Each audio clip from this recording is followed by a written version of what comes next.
नमस्कार, video bulletin में आप सभी का स्वागत है। पेश है आज के मुख्य समाचार।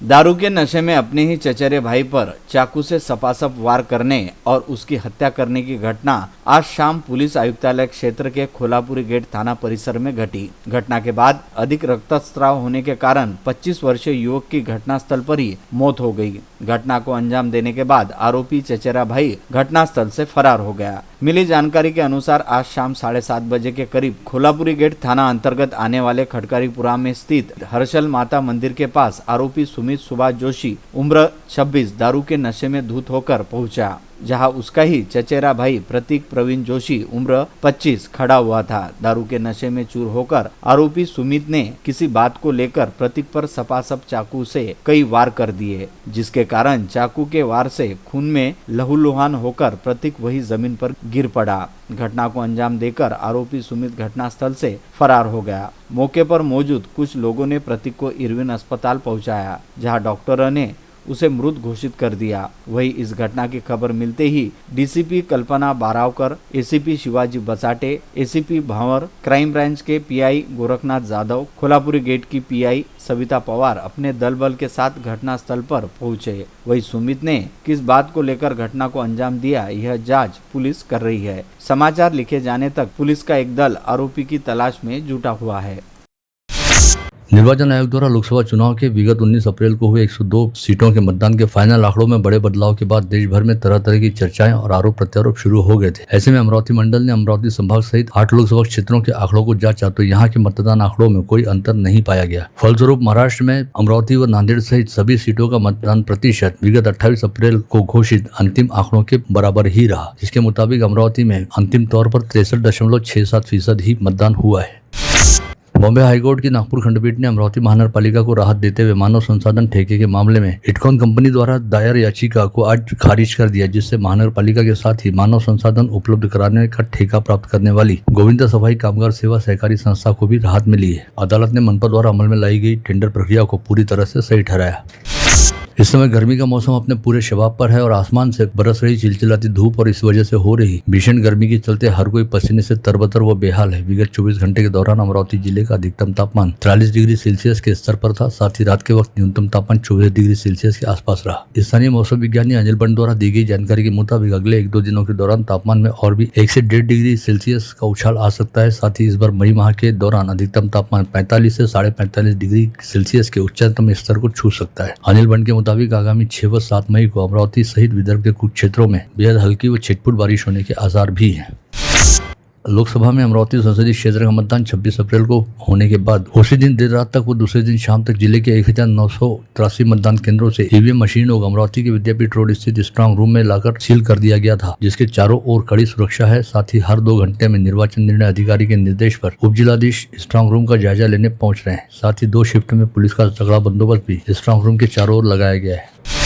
प्रहार जनशक्ति पार्टी के प्रत्याशी को वोट देने वाले आदिवासी दिव्यांग युवक को बीच जंगल में बस से उतार देने का मामला काफी चर्चित है, जिसके चलते अब चालक व वाहक पर एसटी निगम द्वारा क्या कार्रवाई की जाती है, इसकी ओर सभी की निगाहें लगी हुई हैं। प्रहार पार्टी के दोनों विधायकों बच्चू कडू व राजकुमार पटेल ने दोषी चालक व वाहक के खिलाफ कड़ी कार्रवाई करने के निर्देश जारी किए हैं। हथरू जैसे दुर्गम क्षेत्र के सरिता गाँव में रहने वाले 75% दिव्यांग अनिल धिकार के साथ यह घटना घटित होने की चर्चा है। पंजाबराव देशमुख समाज सेवा मंच द्वारा अमरावती शहर पुलिस आयुक्त नवीन चंद्र रेड्डी को सौंपे गए ज्ञापन में मंगलधाम सोसाइटी अंतर्गत घटित हुए कुंदा देशमुख और सूरज देशमुख के दोहरे हत्याकांड के आरोपी देवानंद लोनारे सहित उसकी पत्नी को फांसी व उम्र कैद जैसी कड़ी सजाएं दिलाए जाने की मांग को लेकर ज्ञापन सौंपा गया। जी एक नृशंस हत्येची घटना घडली। त्या घटनेमध्ये देशमुख कुटुंबातील 2 लोकांना जीवानिशी ठार मारलं आहे। त्याकरता आज आम्ही कलेक्टर ऑफिस आणि CP ऑफिस यांच्याकडे निवेदन देण्याकरता आलो आहे।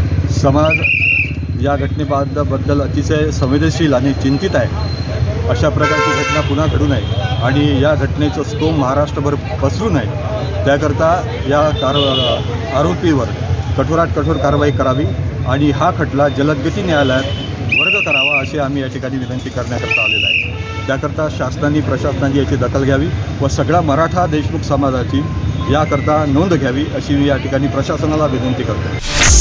संत गाडगे बाबा अमरावती विश्वविद्यालय की अधिकांश परीक्षा के परिणाम घोषित होने पर भी विद्यार्थियों को अंक तालिका प्राप्त नहीं होने से पुनर्मूल्यांकन का आवेदन करने की दिक्कत उनके सामने आ गई। सीनेट सदस्य संकेत सावजी ने 15 दिनों के लिए समयावधि बढ़ाए जाने की मांग की है। अमरावती शहर के सातुर्णा MIDC के आगे स्थित श्री कृष्ण विहार परिसर में करीब 200 साल पुराने नीम के घने पेड़ की छटाई करने के नाम पर आज उसे काटा जा रहा था। यह बात ध्यान में आते ही परिसर के नागरिकों व वृक्ष प्रेमियों ने इस कार्रवाई को रुकवा दिया। साथ ही मनपा के उद्यान विभाग के अधिकारियों को घटना स्थल पर बुलाकर जमकर आड़े हाथ लिया।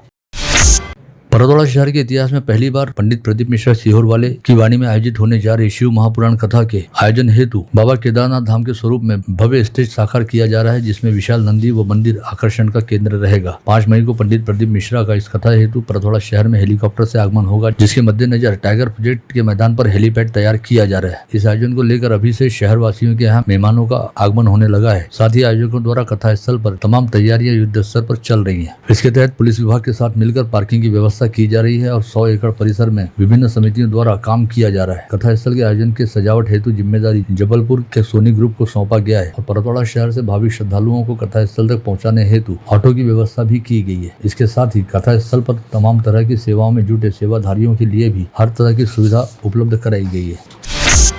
आगामी 5 से 6 मई के दौरान परतवाड़ा में दिवंगत नंदकिशोर जायसवाल और देवकाबाई जायसवाल की स्मृति में सावली मार्ग स्थित विजयश्री पार्क के पीछे शिव महापुराण के कथा प्रवक्ता पंडित प्रदीप मिश्रा की वाणी में शिव महापुराण कथा का आयोजन होने जा रहा है, जिसे लेकर सभी नगर वासियों में विशेष उत्साह देखा जा रहा है। परतवाड़ा शहर में पहली बार ऐतिहासिक तौर पर आयोजित होने जा रहे भव्य दिव्य शिव महापुराण कथा में 2.5 से 3 लाख लोगों के शामिल होने की संभावना है, जिसके मद्देनजर पूरे 7 दिनों तक अचलपुर कृषि मंडी की ओर से रोजाना लगभग 20 क्विंटल नाश्ते का प्रबंध किया जाएगा और 7 दिनों तक रोजाना अलग अलग तरह का नाश्ता यहाँ भक्तों में वितरित किया जाएगा। ऐसी जानकारी कृषि मंडी के संचालक भावेश अग्रवाल द्वारा दी गई।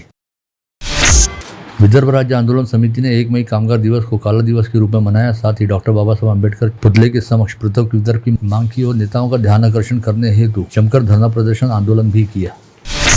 अमरावती के प्रभाग क्रमांक 14 बुधवारा अम्बा गेट में 15 दिनों बाद घंटा गाड़ी लेकर आए कचरा संकलन वाहन के चालक का परिसर की महिलाओं ने शॉल से स्वागत करते हुए अपने अंदाज में मनपा व उसके सफाई ठेके की कार्यप्रणाली को लेकर जमकर खिंचाई की। इस समय प्रभाग की कोमल बद्रे, भारती लोखंडे सहित अन्य कई महिलाएं उपस्थित थी। वक्ता दशहस्त्रु प्राचार्य राम शेवालकर की धर्मपत्नी विजयाताई शेवालकर का आज सुबह 7:30 बजे के आसपास नागपुर के माहुरकर अस्पताल में निधन हो गया। वे 86 वर्ष की थी। आगामी 13 मई को 87वें वर्ष में पदार्पण करने जा रही विजया शेवालकर अपने पीछे पुत्र पुत्रवधू व पोते पोतियों से भरा पूरा परिवार छोड़ गई हैं। संत गाडगे बाबा अमरावती विद्यापीठ का सन 2023-2024 का उत्कृष्ट सेवा गौरव पुरस्कार कुलगुरु मिलिंद बारहाते के हाथों विभिन्न प्राचार्यों, शिक्षकों, अधिकारियों, कर्मचारियों को सम्मानपूर्ण ढंग से प्रदान किया गया। विभिन्न सांस्कृतिक, साहित्यिक, सामाजिक कामों में अग्रसर रहने वाली हितगुज ज्येष्ठ महिला मंडल की 25 महिलाओं की टीम अमरावती से जम्मू कश्मीर के अभ्यास दौरे पर रवाना हुई। इस दौरे में गोविंद कासट मित्र मंडल की आशा दावाड़े निश्चित भी हैं। उनके ही माध्यम से मित्र मंडल की ओर से टीम को अमरावती से नागपुर हेतु रवाना होते समय शहर के पंचवटी चौक पर शुभकामनाएं दी गई। अमरावती शहर पुलिस को प्राप्त आधुनिक क्राइम इन्वेस्टिगेशन मशीन का उपयोग बालाजी नगर में 2 दिन पहले हुए माँ व बेटे के दोहरे हत्याकांड से शुरू किया गया। यह मशीन और उसका पूरा सेटअप लेकर तकनीशियन अमित जोशी आज दोपहर घटना स्थल पर पहुंचे, जहां पर सबूत जुटाने की वैज्ञानिक जांच पड़ताल करनी शुरू की गई। इस समय जोशी से मशीन का प्रत्यक्ष उपयोग सीखने, देखने व सहयोग करने हेतु फ्रेजरपुरा पुलिस सहित साइबर व अपराध शाखा के अधिकारियों व कर्मचारियों की टीम मौजूद थी। एन ग्रीष्मकाल के दौरान बिच्छू डिगड़ी व वेंकैयापुरा के कुछ इलाकों में नागरिकों को पानी की भीषण समस्या का सामना करना पड़ रहा है, जिसे लेकर कांग्रेस द्वारा अब तक 2 से 3 बार मजिप्रा को ज्ञापन देने के बाद भी अब तक कोई ठोस उपाय नहीं किए गए। ऐसे में कांग्रेस कमेटी के शहराध्यक्ष बबलू शेखावत ने जीवन प्राधिकरण को 2 दिनों का अल्टीमेटम दिया है और 2 दिन के भीतर समस्या हल नहीं होने पर जीवन प्राधिकरण कार्यालय में आक्रामक आंदोलन करने की भूमिका स्पष्ट की है। बेमौसम बारिश के कारण जिले के नांदगांव, खंडेश्वर और परिसर में प्याज की फसल को हुए भारी नुकसान हेतु भरपाई दिए जाने की मांग को लेकर शिवसेना उबाठा के प्रकाश मारोटकर के नेतृत्व में तहसील कार्यालय पर आंदोलन किया गया। साथ ही बारिश से खराब हुआ प्याज तहसीलदार की टेबल पर फेंक कर नुकसान का पंचनामा तुरंत करने की मांग की गई। महाराष्ट्र स्थापना दिवस के अवसर पर महानगर पालिका ने आज डॉक्टर बाबा साहब अम्बेडकर सभागार में भव्य रक्तदान शिविर का आयोजन किया, जिसमें 71 लोगों ने स्वयं विस्तृत रूप से रक्तदान किया। गर्मी के मौसम दौरान रक्तपेढ़ियों में आवश्यक मरीजों के लिए खून की कमी हो जाती है, जिसके मद्देनजर महानगर पालिका द्वारा विगत अनेक वर्षों से 1 मई को महाराष्ट्र दिवस के अवसर पर रक्तदान शिविर का आयोजन किया जाता है। अंतर्राष्ट्रीय कामगार दिवस के औचित्य को साधते हुए राजस्थानी हितकारक मंडल द्वारा कामगार व जरूरतमंद महिलाओं हेतु कल 1 मई को विभिन्न उपक्रम लिए गए। मंडल की अध्यक्षा उर्मिला कलंत्री के नेतृत्व में 1 मई को श्रमिक दिवस पर दंत चिकित्सा चेकअप कैंप, साड़ी व चप्पल का वितरण शारदा नगर गार्डन में लिया गया। महाराष्ट्र स्थापना दिवस के अवसर पर जिला मध्यवर्ती कारागार प्रशासन ने बुधवार को जेल में गला भेंट उपक्रम का आयोजन किया, जिसके तहत जेल में सजा काट रहे कैदियों को रिश्तेदारों से मिलने का अवसर मिला। इस समय अपने रिश्तेदारों विशेषकर बाल गोपालों से मिलकर उन्हें गले लगाते हुए सभी कैदी काफी भावुक हो गए थे। पीयूष लड्ढा व पुनीत लड्ढा द्वारा संचालित शुभारंभ इवेंट्स एंड डेकोर को नागपुर में होटल रिजेंटा में आयोजित समारोह में विदर्भ उद्योग रत्न पुरस्कार से अलंकृत किया गया। इस समय जानी मानी हिंदी मराठी सिने स्टार पूजा सावंत व गणमान्यों की उपस्थिति में शुभारंभ इवेंट का सम्मान किया गया। अमरावती से नागपुर के बीच युवाओं तक मादक पदार्थों यानी ड्रग्स की खेप पहुंचाने का काम करने वाले निखिल गोयनका नामक युवक को 2 दिन पहले नागपुर पुलिस ने नागपुर में गिरफ्तार किया। पता चला है कि खुद ड्रग्स लेने का शौकीन रहने वाला निखिल गोयनका अपनी ड्रग्स संबंधी जरूरतों को पूरा करने के लिए बड़े माफियाओं से कमीशन बेसिस पर ड्रग्स लाकर नशे की गिरफ्त में रहने वाले युवाओं तक ड्रग्स की खेप पहुँचाने का काम किया करता था। साथ ही यह भी पता चला है कि नागपुर के कई युवा अमरावती शहर के कई बड़े बड़े व आलीशान होटलों में आकर चोरी छिपे तरीके से ड्रग्स का सेवन करते हैं, जिनमें युवकों के साथ ही युवकों का भी समावेश है। गाड़गीनगर पुलिस थाने में गत रोज दोपहर 1 बजे के आसपास आजाद नगर में रहने वाला अब्दुल अफरोज नामक युवक पहुंचा और उसने पुलिस वालों को बताया कि उसने जहर गटक लिया है, जिसके चलते गाड़गीनगर पुलिस ने अब्दुल अफरोज को तुरंत ही जिला सामान्य अस्पताल में भर्ती कराया, जहां पर उसका इलाज जारी है।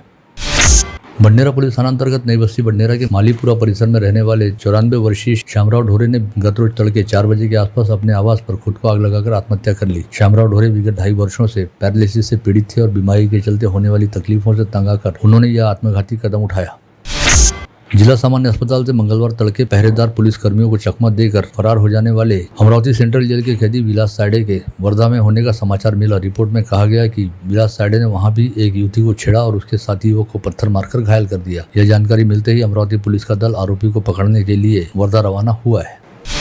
ब्राह्मणगढ़ रेलवे में दत्तापुर पुलिस थाना क्षेत्र अंतर्गत एक फाइनेंस कंपनी के लिए काम करने वाले आदित्य दांडगे को विगत 25 अप्रैल को दुपहिया वाहन पर सवार होकर आए 2 लोगों ने आंख में मिर्ची का पाउडर डालकर करीब 2,79,000 रुपए नकद एवं सैमसंग कंपनी के टैब व बायोमेट्रिक मशीन सहित लगभग 3 लाख रुपए का माल चुरा लिया था। इस मामले को लेकर मिली शिकायत के आधार पर कार्रवाई करते हुए ग्रामीण पुलिस अधीक्षक कार्यालय के स्थानीय अपराध शाखा ने सचिन सोलंकी, ज्ञानेश्वर सोलंकी व कार्तिक पवार नामक 3 आरोपियों को चोरी के माल सहित गिरफ्तार किया। इन तीनों आरोपियों ने भारत फाइनेंस कंपनी के बाहर नजर रखते हुए वसूली कर्मचारियों की रेकी की थी और 20 वर्षीय आदित्य दांडगे को लूटने की योजना बनाई थी। अपराध शाखा पुलिस ने तीनों आरोपियों को आगे की कार्रवाई के लिए दत्तापुर पुलिस के हवाले किया।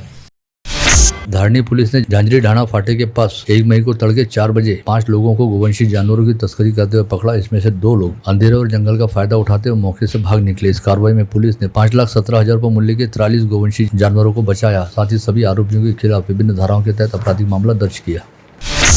यवतमाल पांडरकौड़ा मार्ग पर साइखेड फाटे के निकट आज गुरुवार की सुबह 6 बजे के आसपास विपरीत दिशा से आ रहे 2 ट्रकों के बीच जमकर टक्कर हुई। इस हादसे की वजह से ट्रकों में सवार 2 लोगों की मौके पर मौत हो गई, वहीं 2 लोग घायल हो गए, जिनकी अब तक शिनाख्त नहीं हो पाई। इसके अलावा इस हादसे के चलते एक ट्रक में लदी 300 बकरियां भी मारी गई। मुंबई से नागपुर की ओर जा रहे वाशिम जिले में लोकेशन चैनल क्रमांक 180 पर 2 ट्रकों के बीच जोरदार भिड़ंत हुई। समृद्धि महामार्ग पर एक कंटेनर का ड्राइवर और क्लीनर कंटेनर के टायर में हवा चेक करने के लिए नीचे उतरे थे। इसी दौरान इस मार्ग पर पीछे से एक तेज रफ्तार ट्रक आया, जिसने कंटेनर को जोरदार टक्कर मारी। इस हादसे में एक व्यक्ति की मौके पर मौत हो गई, वहीं अन्य 2 लोग गंभीर रूप से घायल हुए। मंगरूलपीर तहसील अंतर्गत कासोला रोड पर कार व दुपहिया के बीच जोरदार भिड़ंत हुई, जिसमें दुपहिया पर सवार शेख अहमद शेख सादिक नामक 22 वर्षीय युवक बुरी तरह से घायल हुआ, जिसकी मौके पर ही जान चली गई। शेख अहमद अपने दोस्त अजय पाइकराव के साथ दुपहिया से वाशिम की ओर जा रहा था। जलगांव जामोद तहसील के पलसी सुपो गांव में रहने वाले भारत कोकाटे नामक 37 वर्षीय किसान ने फतेहपुर रोड के पास स्थित खेत में पेड़ से फांसी लगाकर आत्महत्या कर ली। भारत कोकाटे विगत 30 अप्रैल की शाम मोटरसाइकिल लेकर अपने घर से निकला था, जो रात में वापस नहीं लौटा, जिसके बाद 1 मई को रात 8 बजे के आसपास भारत कोकाटे का शव फतेहपुर रोड के खेत में पेड़ के सहारे फांसी पर लटका नजर आया। बुल्ढाना जिले में 2 बुजुर्ग एटीएम धारकों को अज्ञात व्यक्ति द्वारा करीब 70,000 रुपए का चूना लगाए जाने का मामला उजागर हुआ है। दोनों मामलों की शिकायत मिलने पर बुल्ढाना जिला पुलिस द्वारा जांच करते हुए अज्ञात जालसाज की तलाश करनी शुरू कर दी गई है। अकोला के खदान थाना क्षेत्र अंतर्गत Khwaja Ajmeri Urdu high school Sindhi camp में पत्नी की हत्या करने की झूठी जानकारी पुलिस हेल्पलाइन क्रमांक 112 पर मिलने के बाद पुलिस ने जांच के बाद जानकारी को गलत पाया, जिसके चलते आरोपी के खिलाफ अपराध दर्ज किया गया। नामजद किए गए आरोपी का नाम देवराव साठे बताया गया है। नांदगांवपेट पुलिस थाना क्षेत्र अंतर्गत विगत कुछ दिनों से लापता रहने वाले 2 गुमशुदा लोगों की तलाश हेतु नांदगांवपेट पुलिस ने आम जनता से इन दोनों लापता लोगों के बारे में जानकारी देने का आह्वान किया है। इसके तहत बताया गया है कि नांदगांवपेट के यावलपुरा में रहने वाला शुभम राउत नामक 27 वर्षीय युवक विगत 24 अप्रैल से लापता है। वहीं नांदगांवपेट के धनगरपुरा में रहने वाले विठलराव मैदानकर नामक 59 वर्षीय व्यक्ति 13 अप्रैल से लापता है, जिनकी पुलिस द्वारा हर ओर सघन तलाश की जा रही है, लेकिन अब तक इन दोनों लापता लोगों के बारे में कोई जानकारी नहीं मिली है। यदि आम नागरिकों के पास इन दोनों लापता लोगों में से किसी के भी बारे में जानकारी है तो इस बारे में नांदगांवपेट पुलिस से संपर्क करने का आह्वान किया गया है।